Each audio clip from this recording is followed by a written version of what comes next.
مامۆستا NLP باشترە یا میزاجناسی بۆ ناسوونی خۆم و بەرامبەرەکەم؟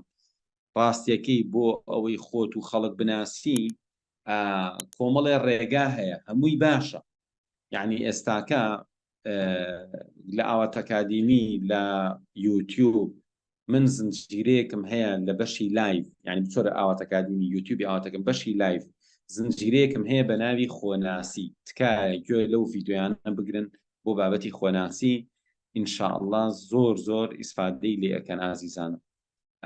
ئێستاکە پێتان پیشانێ ئینجا ئەوەشتان پێ ئەڵێم ئایا چی بکەی بۆ خۆناسی باشترە؟ خۆشەویستان ئەمە یوتیوبە، ئەمە یوتیوبی ئاوات ئەکادیمیە. بچۆرە سەر بەشی لایڤ.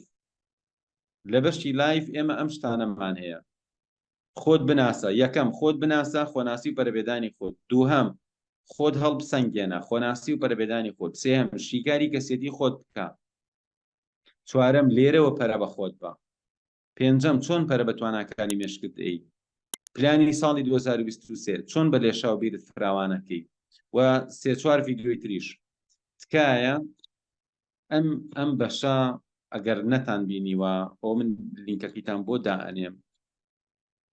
ئازیزانم پێم وایە هەموومان پێویستمان بە خۆناسی هەیە. اینجا ئازیزان من وەکو خۆناسی لە کۆمەڵەشت ئیسفادەم کردووە، لە میزاجناسی ئیسفادەم کردووە، بەڵام میزاجناسی علمێکی کۆنە. ئێستاکەش لە هەندێک وردەکاریە گرنگی پێ ئەدرێ، ئەبێ بزانین چۆن سەرچاوەیەکی زانستیمان دەستکەوێت. ئەوەی کە لە NLP باسی جۆری کەسێتی ئەکات و جۆری کەسێتی بۆ فێربوون و جۆری کەسێتی بۆ پەیوەندی، ئەمەش ئیسفادەم لێ کردووە. بەڵام ئەوەی زۆر بەقوڵی باسی جۆرەکانی کەسێتی ئەکا پێوەری مایرز برێکسە. مایرز برێکس باشە، جۆری کەسێتی بە پێوەری مایرز برێکس. ئەمە ئەگەر دیراسەیەکەی زۆر زۆر ئیسفادەی لەیەکی. و کابرایکیشەی بە ناوی هۆڵاند باس لەوە ئەکات جۆری کەسێتی بۆ ئیش و پیشە. ئەوەش هەر ئیسفادەی لەیەکی.